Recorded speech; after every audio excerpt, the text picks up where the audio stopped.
track number 26 over here, you will find the head tracking track.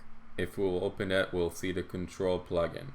Control plugin allows us to experience our piece while we're mixing it, which is a huge benefit, and I think it's one of Hear360's strongest suit that I haven't seen in such a simple way. Although currently you cannot connect your headset to the control plugin and monitor your mix from the headset, it is still a really powerful tool which you cannot really experience the same way from the Facebook 360 workstation. But Greg says that they are working on it, and soon it will be possible to connect with the headset through the control plugin. So let's see what Greg has to say about the control plugin.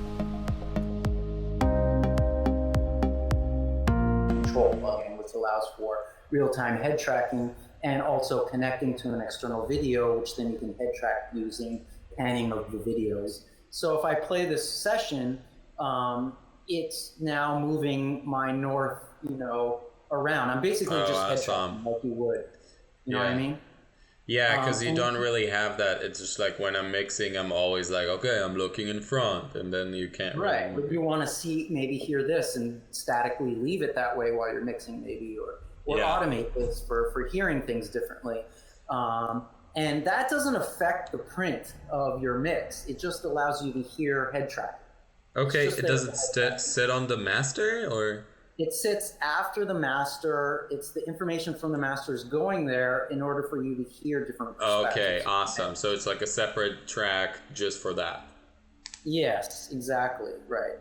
The other thing that this plugin does is it allows you to connect to our video player. So our control player right here is a standalone video player. So if I open that up, it's going to ask me where the video is. If I point it to Strombo, which is the name of this piece here, then I'll open that, and then when that opens, I hit connect over here back in my Reaper session on this plugin, and what that does is it connects via time code into our 360 video player, and instead of using this plugin to pan around your head, you would now you hit connect here, this plugin turns white so you know that you're connected.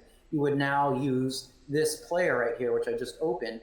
So right now, if I look at this plugin, it's at 0 degrees, right? Yeah. If I go over here and pan this, I just moved it. Now I moved this plugin to 68.6 degrees. Awesome. And so it's doing the head tracking here. So, and this is resizable too, so you can move it any which way you want to fit your screen or whatever you're using. And so now while you're playing your session, you can analyze your mix by looking around going, oh, okay, that's what the drummer's doing. Here he is, I got the panning right, and my, it's in the right azimuth or elevation, experience my piece, you know what I mean? Yeah, and it's relating to timecode as well. So if I will yeah, and you can do it. You can go back and control it here, or you can control it here. It'll work either way.